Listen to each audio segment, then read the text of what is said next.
Mbak, saya punya pertanyaan yang sangat sederhana yang saya tahu jawabannya nggak sederhana. Apa Cuman tuh? ini pasti ditanyain semua orang. Iya, boleh. Yang bentuk paling simpelnya itu gini, Mbak. Konflik Israel-Palestine, who's the bad guy? Iblis sih, kalau menurut saya. Iblis. Kenapa bangsa Israel harus ada di tanah itu? Karena dari bangsa Israel akan datang juru selamat. Bayi, anak diculik, itu kan nggak masuk akal. Bayi yang diculik pun akhirnya dibunuh, dicekek. Ini kan sesuatu yang, apakah Tuhan bilang, oh nggak bisa, kita harus mengasihi. Mengasihi harus ada keadilan. Karena ini bagai dua sisi mata uang. Kasih tanpa kebenaran nggak bisa. Kasih tanpa keadilan nggak bisa juga. Kita jadinya abusing malah. Ya.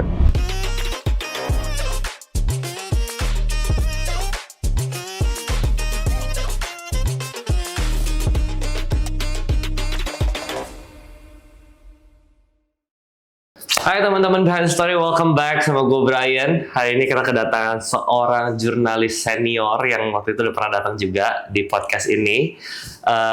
Beliau seorang aktivis, apa ya bilangnya, Yahudi pro-Israel yang menyuarakan banyak fakta-fakta. Beliau punya YouTube channel namanya Fakta Israel. Saya juga semingguan terakhir ini nontonin konten-konten beliau karena saya mau ngobrol sama beliau. Please welcome Mbak Monik. Terima kasih Terima banyak. kasih banyak Buat udah waktunya. berundang kembali.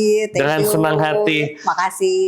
Mbak, saya mau tanya pertama. Saya tahu Mbak Monik tuh punya strong background di jurnalisme ya. Punya dapat award lah. Berapa tahun? 18 tahunan. 18 tahun jadi wartawan. Ya. Iya, tapi saya kan kuliahnya komunikasi dulu. Kalau perkara jurnalis kan harus netral katanya media. Iya. Tapi pada realitanya media-media nggak netral, pasti banyak kepentingan-kepentingan di balik itu. Nah, saya mau tanya dari sini dulu nih, Mbak, pandangan Mbak Monik dengan semua berita yang nyebar sebagai jurnalis, gimana cara kita bisa bedain yang mana fake news, yang mana benar? Gimana, Mbak? Iya, memang dasar prinsip jurnalisme pertama-tama adalah berpihak pada kebenaran. Oke. Itu udah standar banget. Berpihak pada kebenaran, menyajikan informasi sesuai dengan fakta. Nah, yang terjadi di Indonesia sejak saya masih jurnalis pun, jadi bekerja di sebuah stasiun televisi, wartawan aktif, ya saya menemukan ada beberapa pemberitaan yang menurut saya tidak seimbang, tidak cover both sides. Misalnya harusnya jangan hanya mengambil dari sisi Palestina, tapi juga harus dari sisi Israel. Tapi yang terjadi kalau di Indonesia, mungkin kita semua sudah tahu ya, narasi-narasi yang dibangun selalu berpihak pada Palestina, gitu. Padahal ada asap, ada api dong, gitu ya. Pasti ada sebab, ada akibat. Jadi kenapa misalnya, kenapa ada perang di Gaza? Kita nggak pernah ngebahas perang ini terjadi karena ada serangan yang sangat-sangat luar biasa, teror pada 7 Oktober 2023 yang mengakibatkan 1.200 lebih orang tewas hanya dalam satu hari. Dan ada 253 orang yang disandra, dibawa ke Gaza. Ini di masa modern. Bayangin, orang diculik dari rumah, orang lagi tidur, pakai pakaian tidur gitu ya. Enggak anak, orang tua, manula, lansia, itu semua bisa dibawa ke Gaza. Bukan hanya orang Israel, orang yang kerja sama orang Israel, orang Thailand, Nepal, orang Tanzania, itu juga dibawa. Ini kan sesuatu yang, apa yang terjadi ini sesuatu yang luar biasa. Tapi narasi yang di Indonesia, bahkan saya bertemu dengan orang-orang yang kayak nggak tahu kalau ada terjadi 7 Oktober itu, teror itu. Jadi mereka hanya melihatnya, oh ada perang di Gaza, Israel menyerang Gaza, selesai. Jadi sebabnya nggak disampaikan. Harus seimbang pemberitaan. Yes. Karena itulah, jadi saya mau luruskan dulu nih ya. Oke. Pertama, saya bikin kegiatan saya ini atau bisa dibilang yayasan saya memang untuk mengedukasi orang Indonesia tentang Israel. Kenapa? Karena di Indonesia ini cukup unik. Kita nggak pernah perang sama Israel, tapi Israel itu dibenci. Ya. Kita di Indonesia nggak ada orang Yahudi loh. Jarang banget ketemu orang Yahudi beneran Yahudi. Ada memang keturunan Yahudi, misal opa-omanya Belanda, berdarah Yahudi. Tapi orang Yahudi benerannya mungkin sangat sedikit. Saya aja belum, mungkin 1-2 kali doang ketemu orang Yahudi yang tinggal di Indonesia. Tapi Yahudi nomor 3 paling dibenci di Indonesia menurut survei Wahid Foundation tahun 2016 dan 2017. Oke. Kan aneh. Kita membenci sesuatu yang tidak kita temui. Kita membenci sesuatu yang kita nggak kenal. Orang Indonesia berapa banyak sih yang udah pernah ke Israel? Ya. Melihat langsung gitu ya. Nah itu juga kan jadi sesuatu yang menurut saya agak unik nih. Kenapa orang Indonesia membenci orang Yahudi. Makanya saya bikin yayasan untuk mengedukasi itu. Ini tahun 2016. Belum ada perang, belum ada perang Gaza gitu ya. Nah tahun 2019 baru saya bikin YouTube Fakta Israel. Kenapa namanya Fakta Israel? Karena banyak misinformasi, banyak berita hoax, berita palsu tentang Israel. Jadi harus diluruskan. Nah itu masa COVID, gitu loh. Belum ada perang juga tahun 2019 itu. Baru terjadi konflik 2021, eskalasinya dan 2023 ini semakin membesar. Nah itulah jadinya gunanya kita meluruskan pendapat yang salah yang disampaikan oleh media massa. Gitu. Kalau saya pribadi, sebetulnya sekarang kan era teknologi ya, era digital, semua informasi bisa kita peroleh dengan mudah. Dan Israel itu sangat-sangat bagus dalam menyajikan data dan informasi. Mereka sangat rajin, IDF sangat rajin mengupdate berita. Ada dalam bahasa Arab, bahasa Inggris, bahasa Persia. Coba. Jadi sayangnya bahasa Indonesia nggak ada. Ini Jadi, Israel Defense Force ya. Tentara Israel. Pertahanan Israel. Jadi mereka aktif. Ada pers release yang disampaikan. Oh, dari segi itunya mereka pun aktif ya? Dari sisi itu. Jadi mereka juga korban tentara mereka laporkan, korban teroris yang mereka tewaskan juga mereka sajikan. Mereka akan menyerang di mana mereka sampaikan.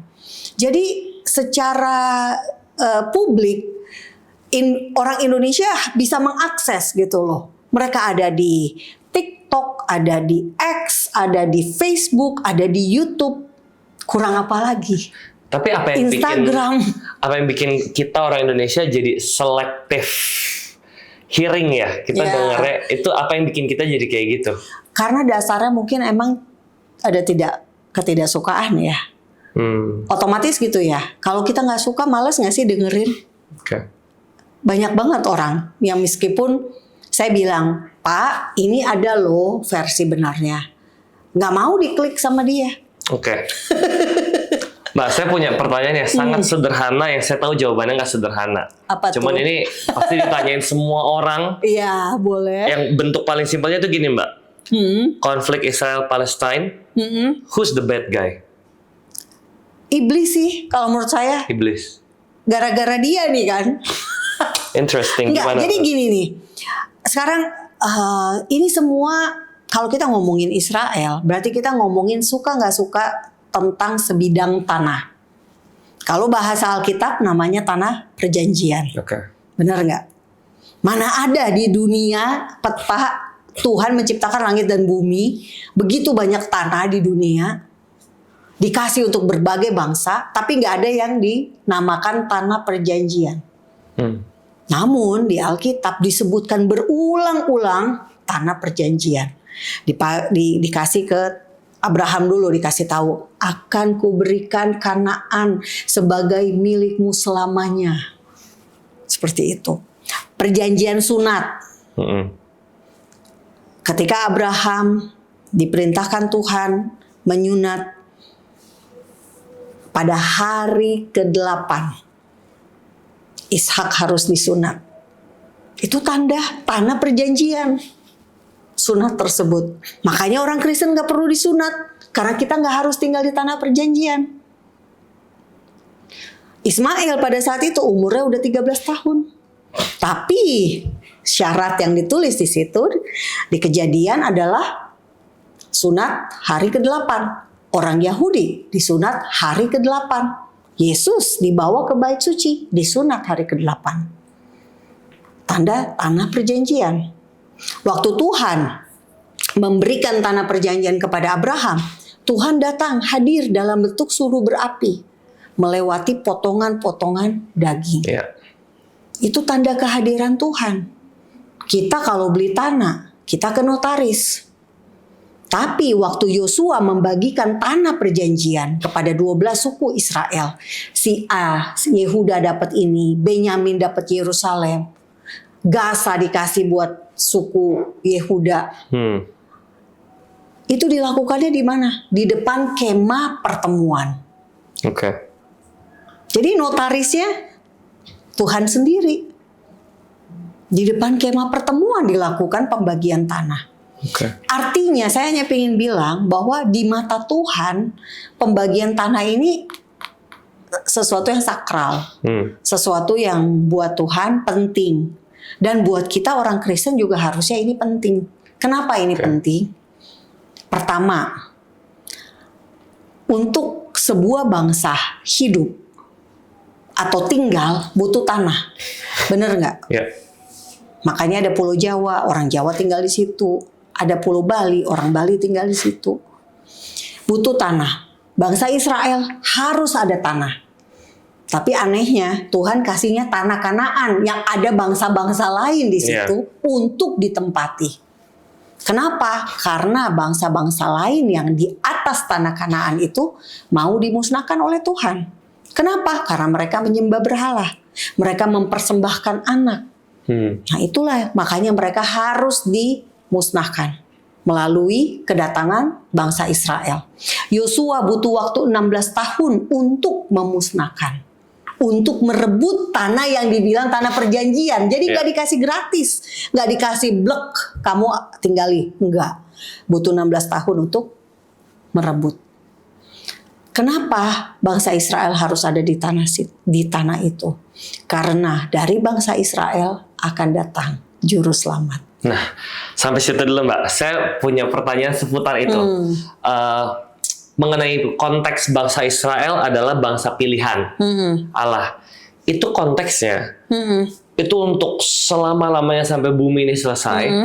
Atau dalam konteks Kejadian 3 proto-gospel tentang janji Allah menjaga garis keturunan Yesus nih sampai juru selamat lahir. Makanya Israel perang selalu menang karena Tuhan jagain garis keturunannya. Tapi di Galatia Paulus tuh ada bilang semua orang datang nih, yang Yahudi, yang non-Yahudi, yang Yunani. Dia bilang, udah nggak ada lagi Yahudi sama Yunani. Betul. Non-Yahudi. Kita jadi satu. Di mata semua Tuhan, orang yang semua sama. percaya Yesus berhak terima janji yang Allah kasih ke Abraham. Jadi, konteks Israel ini bangsa pilihan, itu sampai Yesus lahir selesai, atau sampai hari ini, ya ini bangsa pilihan janjinya berlangsung terus nih Mbak. Janjinya tetap berlaku. Buat Israel, special nation nih. Iya.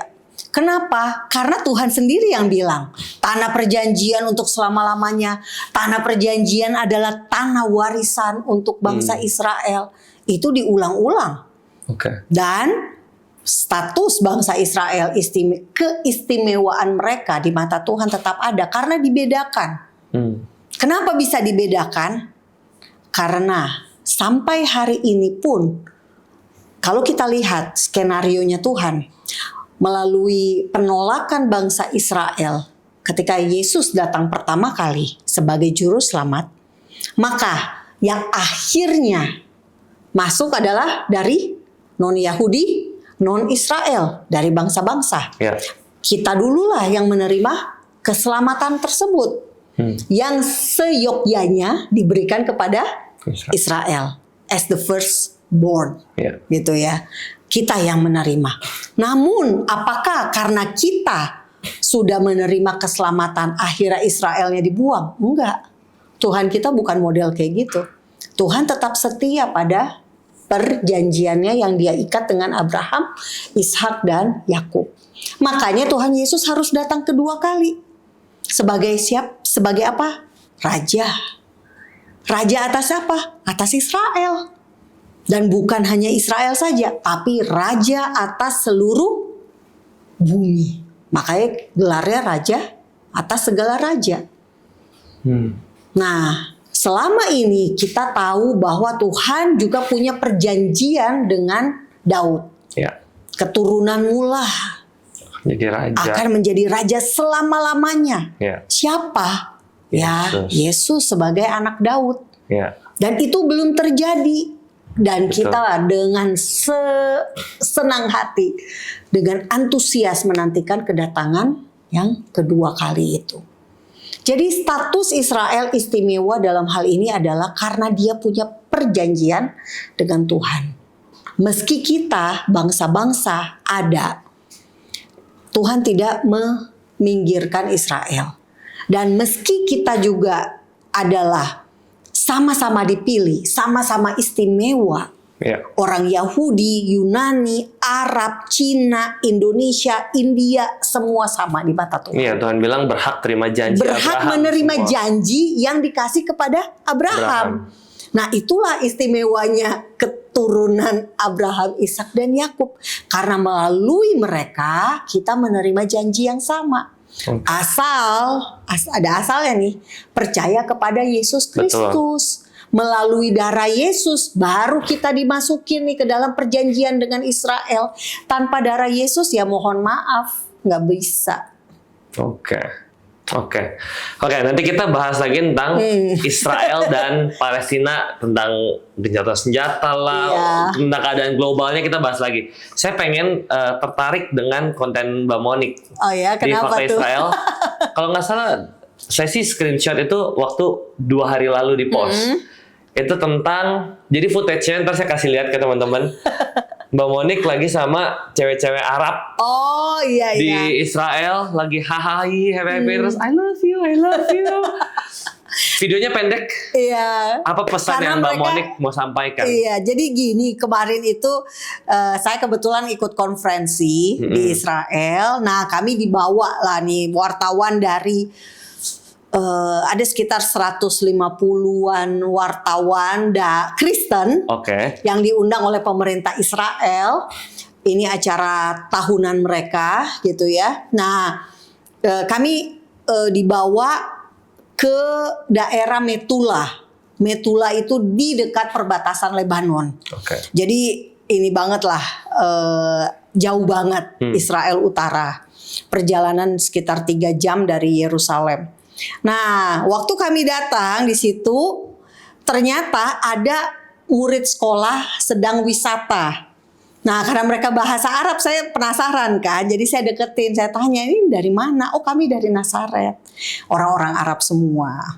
Nah, mereka diajak berwisata untuk mengenal landscape Israel juga. Untuk tahu bahwa ini tetangga kita Lebanon dan sebagainya. Jadi ada 2 guru. Nah, gurunya modis banget, seperti mungkin bisa dilihat rambutnya pirang gitu ya. Yang di Israel Arab itu ada 2 juta. 1,2 Islam, 800.000 Kristen. Mereka tinggal di sana. Jadi Arab Palestina ketika perang kemerdekaan Israel, mereka dikasih pilihan. Mau tinggal, kamu menjadi warga negara Israel. Kalau kamu nggak mau, ya berarti kamu keluar. Jadi mereka tinggal di Nazaret. Mereka tinggal di Nazaret. Nazaret adalah kota Arab terbesar di Israel saat ini. Di masa Yesus, orang Yahudi 400 orang saja. Tapi sekarang justru menjadi orang Arab, mayoritas Arab, dan mayoritas Islam loh. Di Nazaret. Jadi Yesus orang Nazaret kita sebutnya di Alkitab. Tapi sekarang Israel modern, Nazaret justru mayoritas Islam. Jadi apa yang Mbak mau sampaikan lewat video itu? Yang saya ingin sampaikan adalah keberagaman di Israel.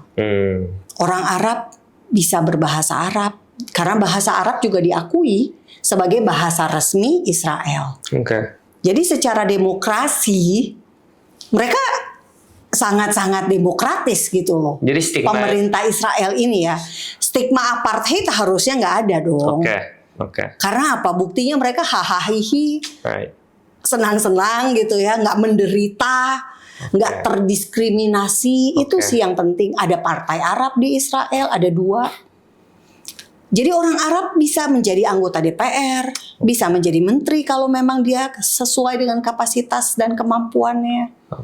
Jadi dia bisa menjadi apa saja. Jangankan Arab, minoritasnya Druze, orang Druze juga bisa. Itulah yang menurut saya sesuatu yang banyak orang Indonesia mungkin nggak sadar ya. Pikirnya, aduh Israel tuh negara Yahudi satu-satunya dan bengis, rasis. Padahal enggak. Ya, yang sejauh yang saya lihat ya, penjual toko-toko souvenir misalnya kebanyakan Arab.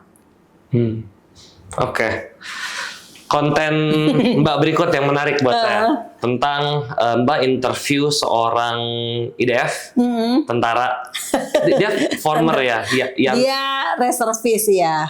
Siapa namanya? Yair Pinto. Iya, dia orang Israel, lahir di Yerusalem. Orang Yahudi tapi Kristen. Tapi Kristen. Akhir-akhir ini tuh kita juga sering lihat kan di pemberitaan, di sosmed bahwa di masa gencatan senjata ini ada serangan dari Israel ke rumah sakit lah di Gaza, ke fasilitas publik. Beritanya tuh gitu, Israel serang. Tapi kan di interview Mbak saya tonton katanya. Jadi memang gini ya, kita nggak di Gaza sih ya. Jadi emang kita butuh orang yang memang ada di sana gitu. Dan kita butuh orang yang kredibel, yang bisa dipercaya. Nah, bersyukur Yair Pinto ini orang Yahudi, Kristen, dan di Gaza gitu ya.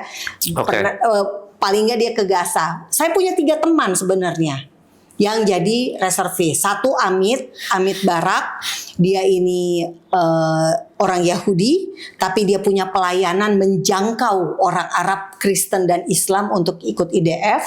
Terus yang kedua Haim Malspain, ini dia juga orang Yahudi tapi mesianik, Kristen jadinya, yang di Gaza juga. Jadi sumber yang saya punya ada 3 orang, ada 2 orang teman ini dan 1 lagi namanya Ron. Dia orang Yahudi yang masih Yahudi. Nah, 3 orang ini ya selama ini mereka kasih berita, kasih info yang menurut saya bisa dipercaya gitu loh, karena mereka ada di sana. Dan yang paling yang sempat saya wawancara si Yair Pinto, dan dia bilang, ya maaf aja, Israel memang menyasarnya teroris. Kalau terorisnya tinggalnya di rumah sakit, ya bukan berarti harus dilindungi. Tetap mereka akan targetkan. Meskipun ada warga sipil. Israel punya kebijakan setiap mau menyerang, warga sipil harus dievakuasi. Makanya ada warning. Warning itu disampaikan lewat SMS, lewat telepon, dan lewat flyer yang diturunkan dari helikopter. Jadi setiap serangan Israel dipastikan ada informasi dulu. Iya, dan itulah kelemahan, menjadi kelemahan karena akhirnya Hamas tahu, oh kamu mau masuk rumah ini misalnya. Mereka pasanglah booby traps. Meledaklah, korban lagi orang Israelnya. Ngerti nggak? Kan makanya sebenarnya bisa nggak ya nggak usah diinfo. Jadi salah tapi. Iya, cuma akhirnya takutnya korban jiwanya banyak gitu kan, lebih banyak. Jadi mereka akhirnya ya udah korban jiwanya hanya di pihak IDF. Jadi menurut Yair Pinto, IDF Israel ini di titik-titik fasilitas umum itu ada teroris, ada Hamas. Itulah yang digunakan oleh teroris di Gaza. Kenapa? Karena secara hukum internasional, rumah sakit, sekolah, rumah ibadah itu tidak boleh diserang. Nah, tidak boleh diserang jika memang difungsikan sesuai dengan fungsi sosialnya kan. Tapi ini jadi markasnya Tapi mereka. ini malah dipakai. Contoh, ada terowongan di rumah sakit. Iya, iya. Ya ini kan berarti nggak mungkin dong orang gali terowongan tanpa nggak tahu di. Tapi itu saya rumah lihat sakit videonya itu. sih, ada terowongan, Nah. ada senjata di rumah sakit ya. Iya, jadi memang susah. Kalau saya jadi IDF juga saya akan mikir, ini gimana caranya ya? Kalau saya jadi IDF, ya udah diledakin aja seluruhnya. Cuma nggak bisa kayak gitu kan. Makanya Warga mereka sipil. hanya masuk berusaha ini terorisnya dibawa hidup-hidup. Karena apa? Mereka juga nggak mau jika ada Sandra dibawa, misalnya Sandranya tewas juga dong. Iya kan? Resikonya kan Sandranya mati. Ya. Dan itu sudah terjadi. Gitu. Ada Sahar Baruh itu dia tewas karena mau ngejar teroris. Dianya ada di situ.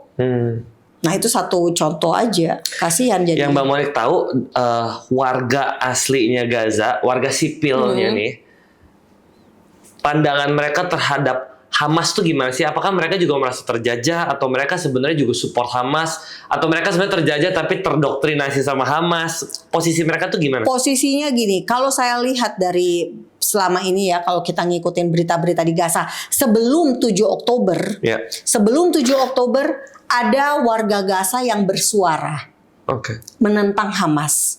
Namun mereka dipersekusi, dibunuh. Kenapa dibunuh? Ya karena Hamas kan bukan demokrasi. Dia maunya ya udah ketaatan. Kamu harus tunduk sama kebijakan Hamas. Nah, itu sebelum 7 Oktober. Ya. Nah, pada saat 7 Oktober yang kita lihat, yang kita saksikan adalah ini menurut saya ya. Ya. IDF telah membujuk warga Gaza untuk memberikan informasi di mana ada Sandra. Nanti dikasih uang sebagai imbalan. Nggak ada loh satupun warga Gaza yang kasih info. Oke. Artinya apa? Artinya mereka lebih berpihak kepada Hamas dong. Nggak ada orang baik gitu loh yang mau bantuin IDF. Kalau kita bandingin dengan apa yang terjadi pada masa Hitler, Nazi, Ya. Holocaust, Ya. banyak banget orang Kristen yang baik. Mau nyembunyiin orang Yahudi di rumah mereka, Ya. mau nolongin supaya orang Yahudi nggak diambil sama si Nazi dibawa ke kamp konsentrasi. Nah, kalau kita bandingin dengan apa yang terjadi di Nggak Gaza, gitu. nggak ada. Bahkan teman saya si Amit bilang, Monik, semua warga sipil Gaza saya bilang adalah Hamas. Dia sampai berani mengatakan itu gitu loh. Kenapa bisa? Karena rumah-rumahnya penuh dengan foto-fotonya Hamas. Iya, tapi di konten Netbus yang tadi saya sempat kasih Mbak Monik, salah satu pemimpin Hamas di interview, saya lupa namanya, nanti mungkin bisa ditampilin. Dia juga bilang kita nih ada di fabrik, kita nyebar di seluruh Gaza. Dan tawanan Israel juga emang ada disebar di seluruh. Betul. Dan jadi human shield ya jatuhnya. Betul, dan itu yang terjadi selama ini. Jadi gimana ya? Oke, kita mau. Jadi gini, saya bukan yang membenci orang Arab Palestina ya, enggak. Ya. Yang saya benci adalah teroris. Oke. Nah, masalahnya warga Gaza itu juga melakukan penculikan. Warga Gaza menculik orang Israel, dibawa ke Gaza dan diserahkan ke Hamas dengan imbalan uang. Ngerti nggak? Ngerti. Jadi kan ini oke, kamu mau dibilang, kita mau bilang dia orang Gaza itu polos, nggak bersalah, nggak terlibat. Tapi pada faktanya si Noah Argamani misalnya, warga Israel yang diculik bersama pasangannya Avinatan Or, Noah ibunya Chinese, bapaknya Israel, ditawannya di rumah dokter, anaknya wartawan. Coba. Oke. Dokter dan wartawan, profesi yang mulia. Tapi yang terjadi si Noah diselamatkan, dibebaskan dari rumah warga sipil Gaza. Tadi teman Mbak yang bilang semua warga Amit, ini iya. amit. Jadi Amit dia Barak. melihat semua warga nih juga udah berlaku seperti teroris gitu ya. Jadi gini, dia berani menyatakan pernyataan tersebut karena apa yang dia lihat sendiri.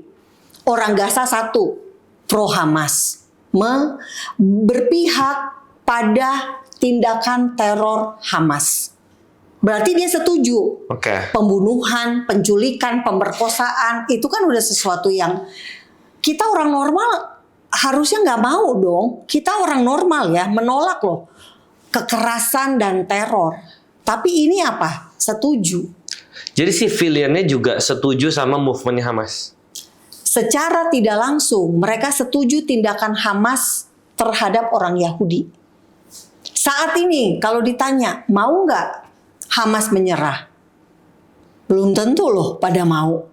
Bisa jadi mereka masih membela Hamas. Mbak, sekarang kita coba masuk ke ranah politik ya. Posisi negara-negara. Oke. Trump, terus apalagi kita Indonesia, Iya. Prabowo. Kemarin belum lama, bulan apa ya, September akhir ya, kalau saya nggak salah September akhir.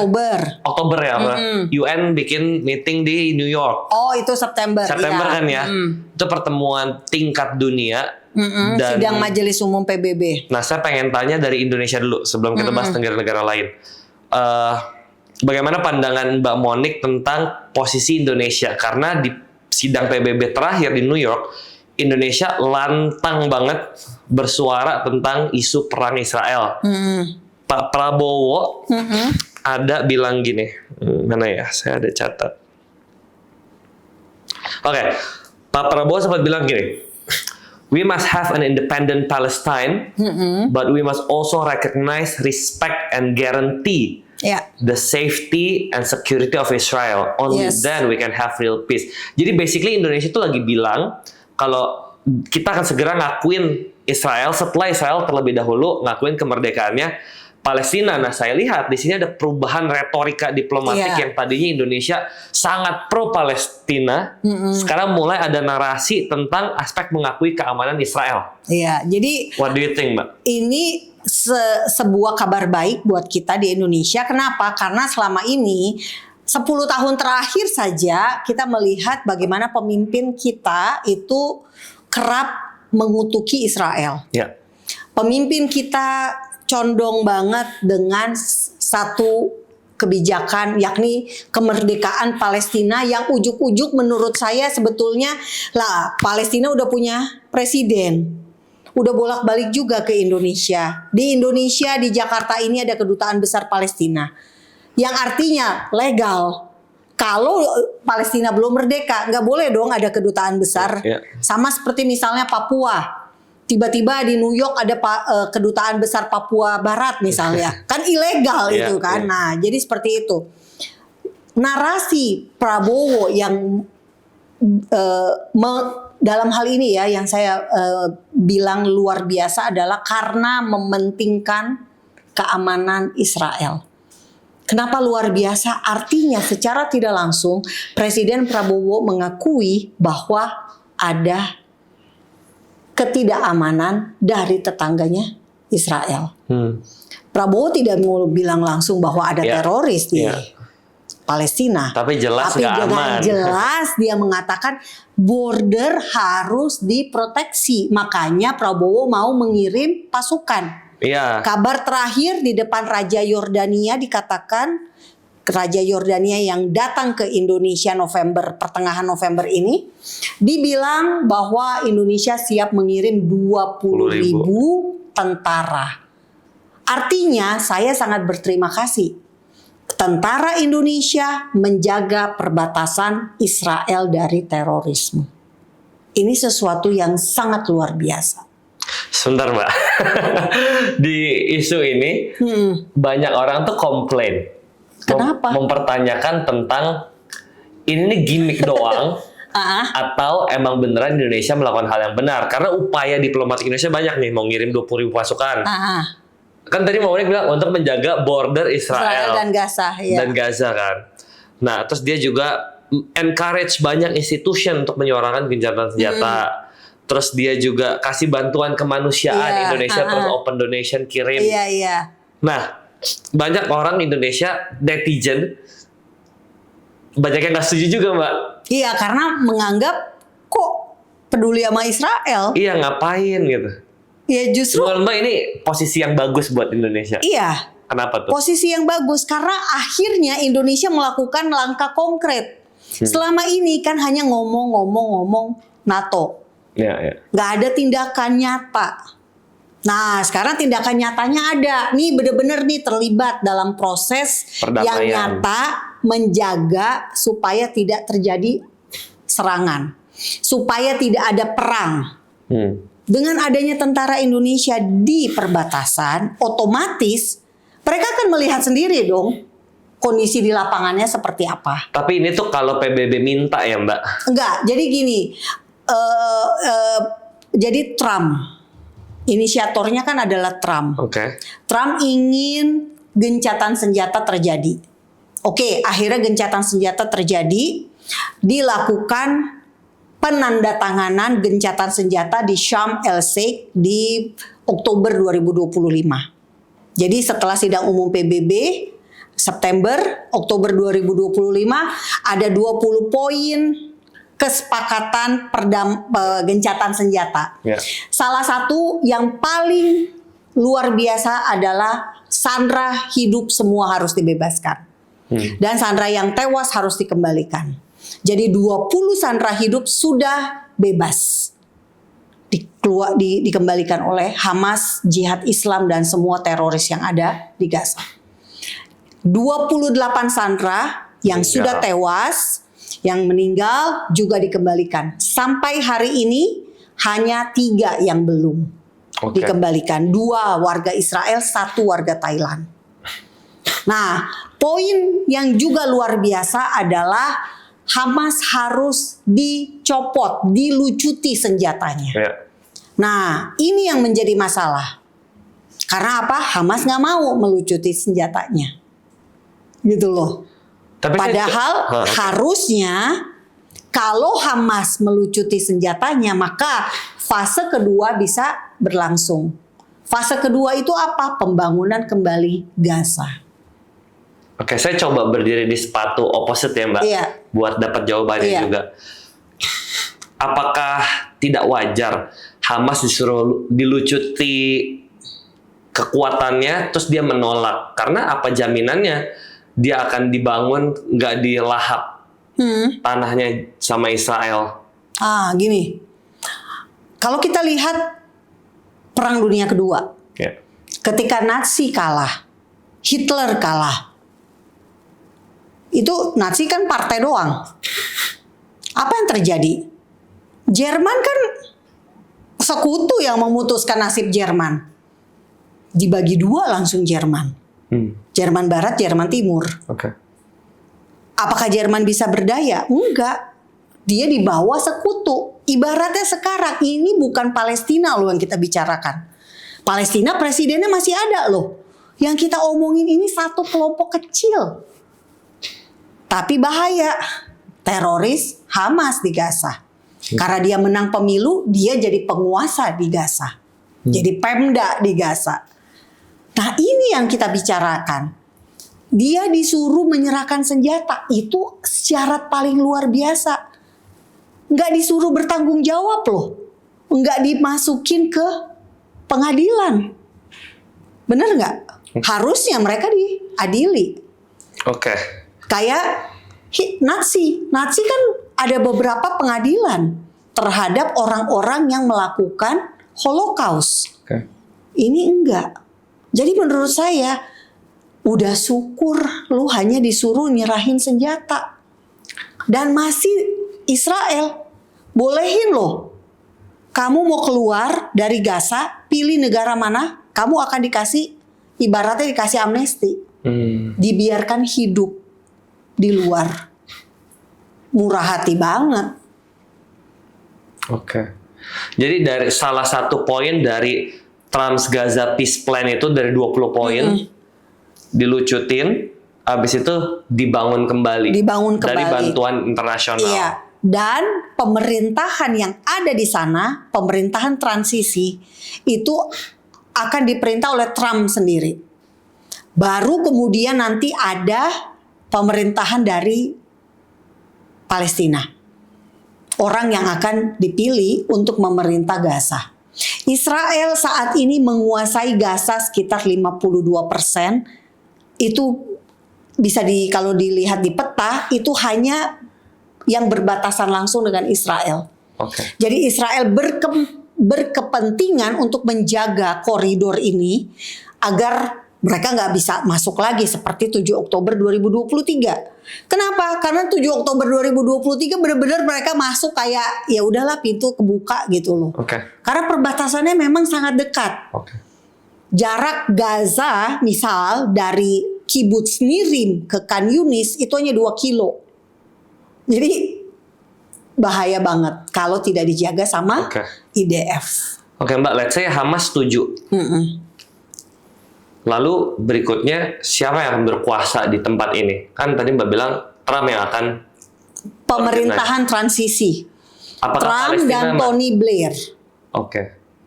Mantan Perdana Menteri Inggris. Jadi Palestina masih akan punya peran nggak? Itu masih di bawah pemerintahan Gaza saat ini kan under otoritas Palestina. Iya. Namun sejak Hamas berkuasa itu jadi kayak dua otoritas yang berbeda. Karena Fatah dan Hamas ini musuhan. Iya. Nah, harusnya pemilu diadakan di Palestina. Oh, tentang daerah ini. Supaya ada pemimpin yang baru. Kenapa harus ada pemilu? Karena si Presiden Palestina Mahmud Abbas juga udah 20 tahun nggak diganti. Jadi butuh pemilu, dan pemilu ini tentu saja mencakup juga Gaza harusnya. Nah, tapi yang menjadi masalah saat ini adalah satu, Hamas belum melucuti. Dan siapa yang melucuti senjatanya? Apakah TNI yang akan melucuti senjata Hamas? Mudah-mudahan. Karena kita bisa berharap banyak pada TNI. Kalau Amerika kan terlalu kelihatan pro-Israel. Jadi nggak netral. Oh, saya ngerti maksudnya. Gitu ya. Jadi yang melucuti ini siapa? Kalau Qatar terlalu pro-Hamas. Kalau Turki terlalu pro-Hamas juga. Nah, sementara Uni Emirat Arab sudah menyatakan tidak mau terlibat. Paham nggak? Paham. Jadi ini sekarang siapa nih? Apakah Yordania? Makanya Raja Yordania datang ke Indonesia untuk bahas hal ini. Apakah Yordania dan Mesir dan Indonesia melucuti? Ya oke-oke aja kalau saya. Mbak, jadi semakin banyak support dari negara-negara lain ke Gaza Hamas, apakah itu berarti artinya memperlambat perdamaian bisa terjadi? Semakin banyak saat ini ya negara-negara yang setuju gencatan senjata 20 rencana perdamaian. Ini belum perdamaian ya. Betul. Ini baru gencatan senjata. Jadi negara-negara yang setuju itu sudah ada tentu inisiator Amerika. Mesir sebagai tuan rumah, Syam el-Sheikh. Lalu ada Qatar sebagai corongnya Hamas. Qatar yang selama ini juga menyediakan rumah aman bagi pemimpin-pemimpin Hamas di Doha. Lalu ada Yordania. Lalu ada Indonesia. Lalu ada Turki, Uni Emirat Arab, dan Arab Saudi. Ini 8 yang menurut saya yang patut dimiliki saat ini untuk mengurusi Gaza. Karena apa? Arab Saudi tentu saja adalah kiblat umat Islam sedunia, Islam Sunni. Dan Arab Saudi sudah ada ikut serta di Syam el-Sheikh. Uni Emirat sudah ada. Mereka mungkin bagian dana rehabilitasinya. Tapi ya untuk urusan melucuti senjata ini, inilah yang mudah-mudahan tugas ini dikasih kepada TNI. Suatu kehormatan kalau saya melihat TNI dipercaya melucuti senjata Hamas. Sorry Mbak, ada satu missing part yang saya belum gitu paham. Tentang Pak Prabowo kan juga bilang Israel harus mengakui kemerdekaannya Palestina. Iya. Apakah dengan daerah ini dilucutin Terus Nah, yang ini berkuasa berikutnya. soal yang berbeda. Oke. Karena kita bicara soal Gaza. Israel sudah kasih Gaza untuk Palestina 2005, 20 tahun yang lalu. Namun untuk mengakui Palestina sebagai sebuah negara, kita harus jelas perbatasannya di mana. Karena apa? Palestina sebagai sebuah entitas ini nggak jelas perbatasannya. Karena negaranya aja, wilayah dari Palestina itu dikasih dari Israel. Tahun 1993 Israel kasih Bethlehem, kasih Yeriko, kasih Jenin, kasih Tulkarem, itu semua untuk Palestina berdiri sebagai negara. Nah, ini wilayah-wilayah Palestina semua. Ini ada di Alkitab kita sebagai tanah perjanjian. Dan Tuhan bilang tanah perjanjian itu tidak boleh dibagi. Yoel 3 ayat 20. Jadi jelas sebetulnya kalau Israel harus mengakui Palestina, Palestina juga harus mengakui Israel. Ya. Dua-duanya. Namun sejauh ini Palestina tidak mengakui Israel. Kenapa saya bilang Palestina tidak mau mengakui Israel? Karena Palestina mau ibu kotanya adalah Yerusalem. Sementara Yerusalem itu adalah ibu kota abadinya Israel. Sejak Raja Daud memerintah dari Yerusalem selama 33 tahun. Dan Daud juga yang merebut Sion, kota Daud. Sion nama lain dari Yerusalem. Nah, apa yang akan terjadi di depan ini berkaitan dengan akhir zaman. Makanya di Sakaria 12 ayat 9 dikatakan, Tuhan sendiri bilang, aku akan memunahkan segala bangsa yang menyerang Yerusalem. Kenapa ada bangsa-bangsa yang menyerang Yerusalem? Karena mereka ingin merebut Yerusalem dari tangan Israel untuk menjadikan ibu kota Palestina. Jadi secara politik, apa yang terjadi di dunia saat ini sebetulnya sudah ada di Alkitab. Makanya Mbak bilang the bad guy itu iblis. Karena ya gimana? Dia mau apa yang Tuhan kasih kepada bangsa Israel. Dia mau merebut apa yang Tuhan kasih. Ya kan iblis kan Yohanes 10 hanya mencuri, membunuh dan membinasakan. Nah, itulah yang terjadi. Dan kita sekarang ya sebetulnya ini kan perang terhadap Yerusalem. Terjadinya di Yerusalem. Jadi yang di Indonesia nggak usah takut juga gitu. Tapi paling tidak saya hanya ingin menyampaikan bahwa kita nggak usah kaget dengan melihat situasi sekarang ini. Dengan melihat apa yang terjadi di dunia. Tuhan kita adalah yang menulis sejarah bangsa-bangsa. Bukan hanya bangsa Israel. Dialah yang mengetahui apa yang ada di depan. Tuhan sudah mengetahui sebelumnya. Dan kita hanya sekarang memilih ngikutin rencananya Tuhan apa ngikutin rencana dunia. Kalau kita ngikutin rencana dunia berarti kita kompromi pada semua apa yang mau dunia. Dunia maunya ada negara Palestina. September 2025 udah 147 negara setuju ada negara Palestina. Persoalannya negaranya di mana? Wilayahnya berada di lokasinya di mana? Mereka maunya di Yudea dan Samaria, nggak bisa. Yudea dan Samaria itu apa? Israel, tanah perjanjian. Sebagai orang Kristen, Mbak, posisi kita sebagai orang Kristen, iya di keluarga kan Tuhan ada bilang juga kalau kamu bless Israel, I will bless you. Itu juga itu Tuhan tulis. Tapi Tuhan juga bilang for God so loved the world. Iya, pasti.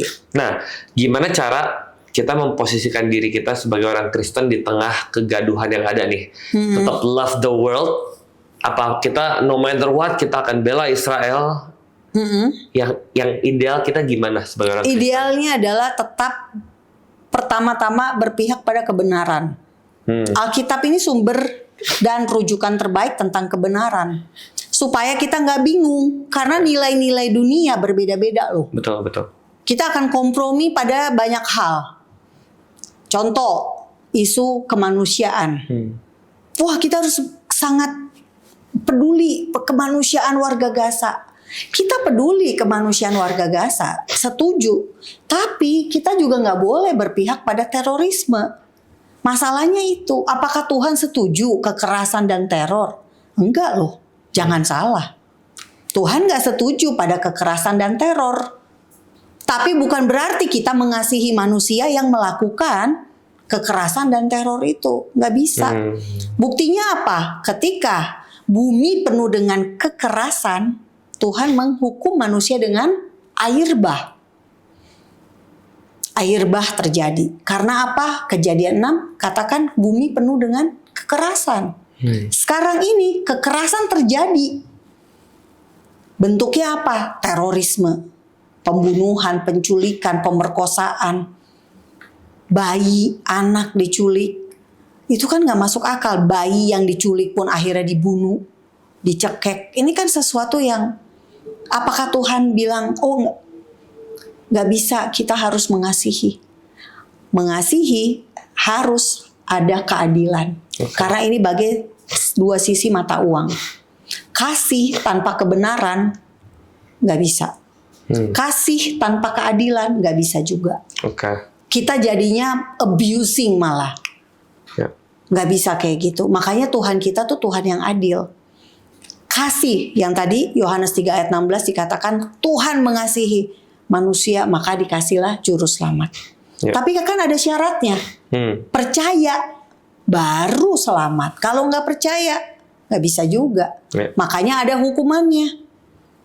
Hukumannya apa? Hukumannya malah lebih ngeri. Lautan api yang sebetulnya itu ditujukan untuk iblis ya.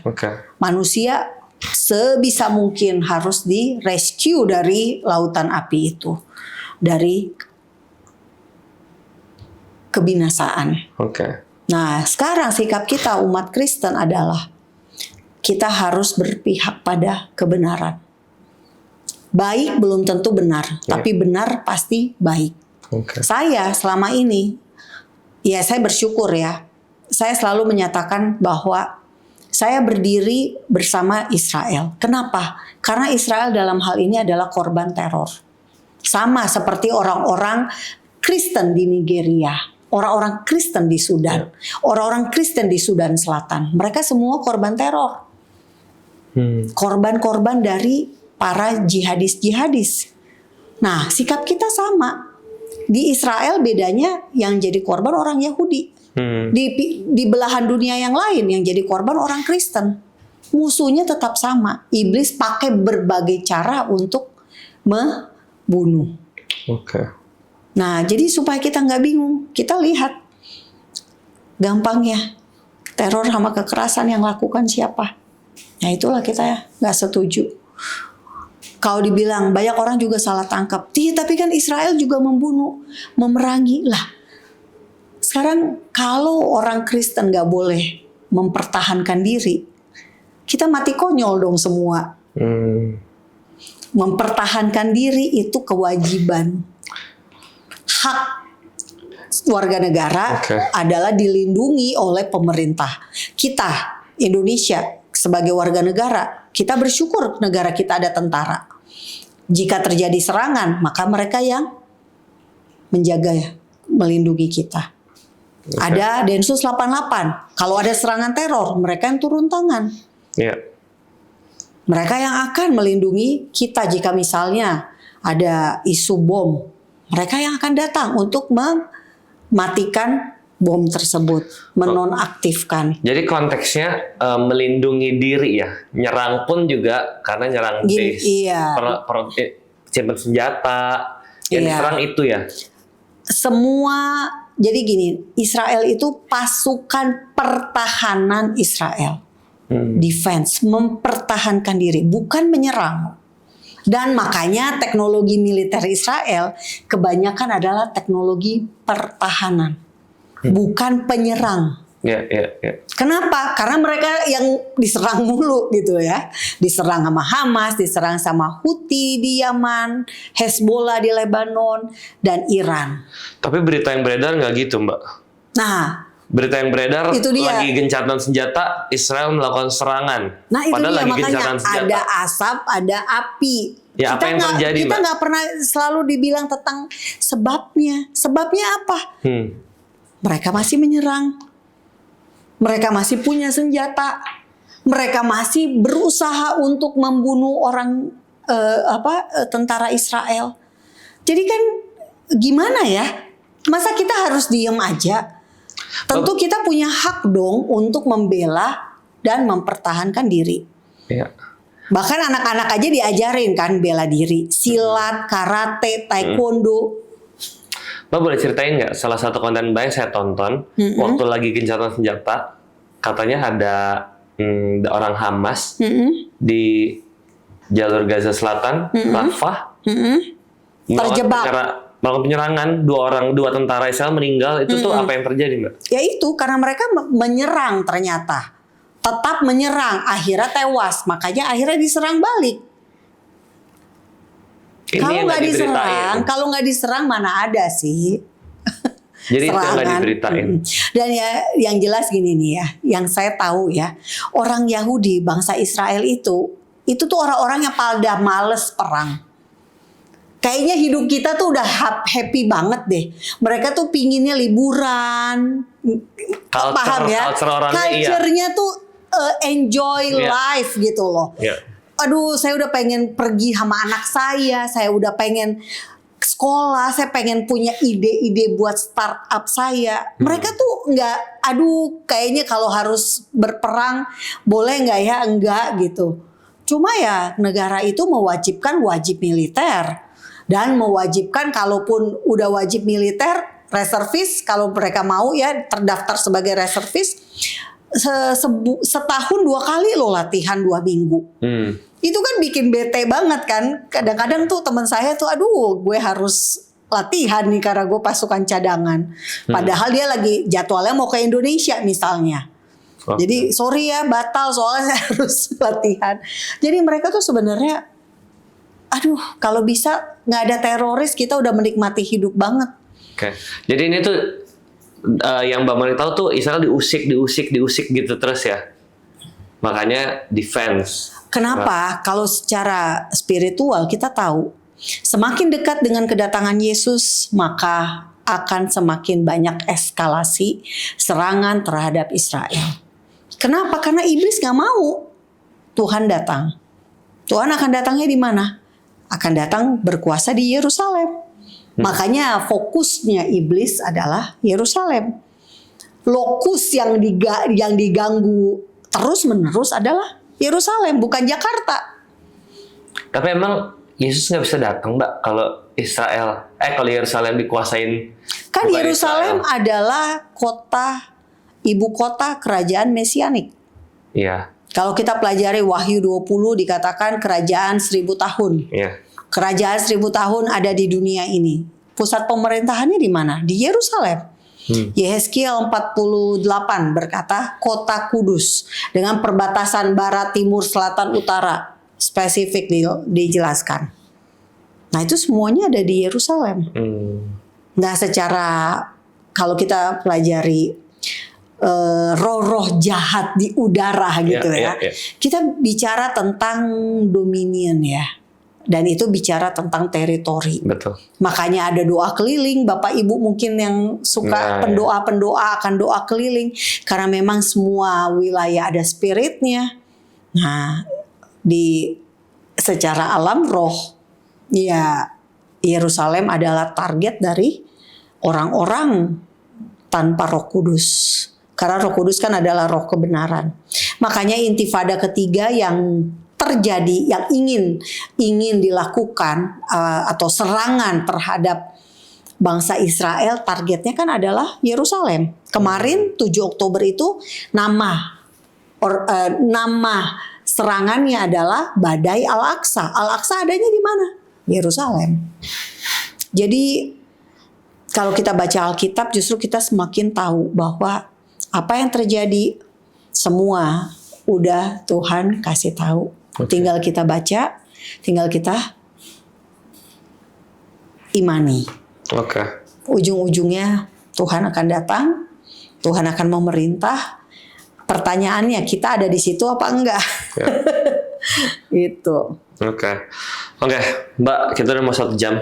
Ya, thank you. Ini kalau ngobrolin ini mah nggak ada ujungnya ya, banyak menarik banget, menarik topiknya. Oke, saya pengen minta pandangan Mbak Monik tentang bagaimana kita orang Indonesia, nggak cuma orang Kristen ya Mbak, semua orang Indonesia harus bersikap lewat tentang perkara ini nih, dengan banyaknya disinformasi di sekitar kita, kitanya harus gimana?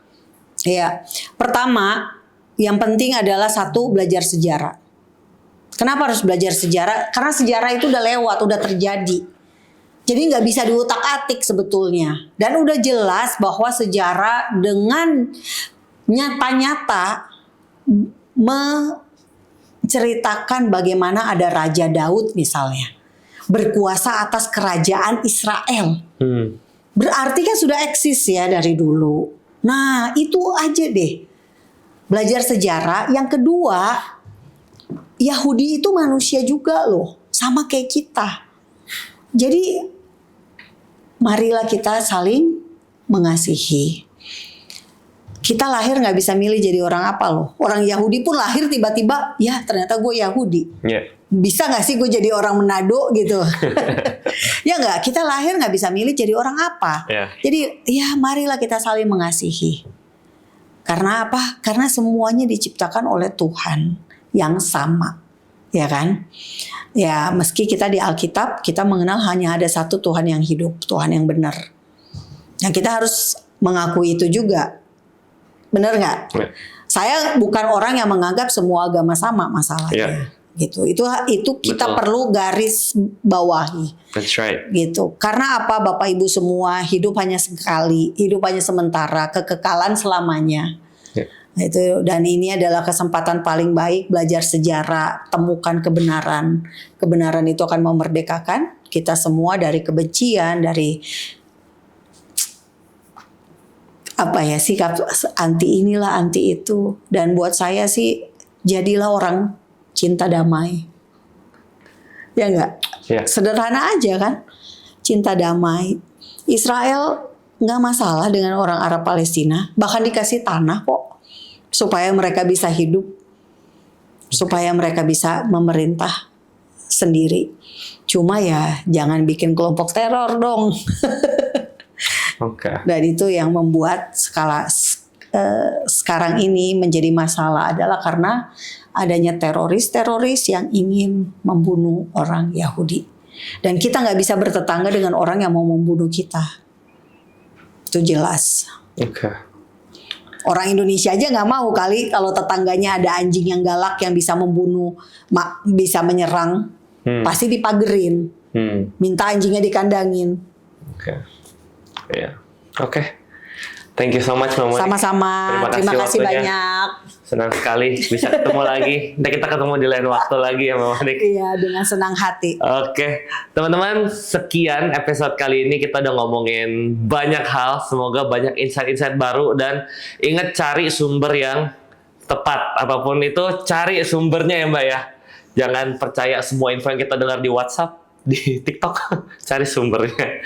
Thank you teman-teman. I'll see you guys di next episode. Bye guys.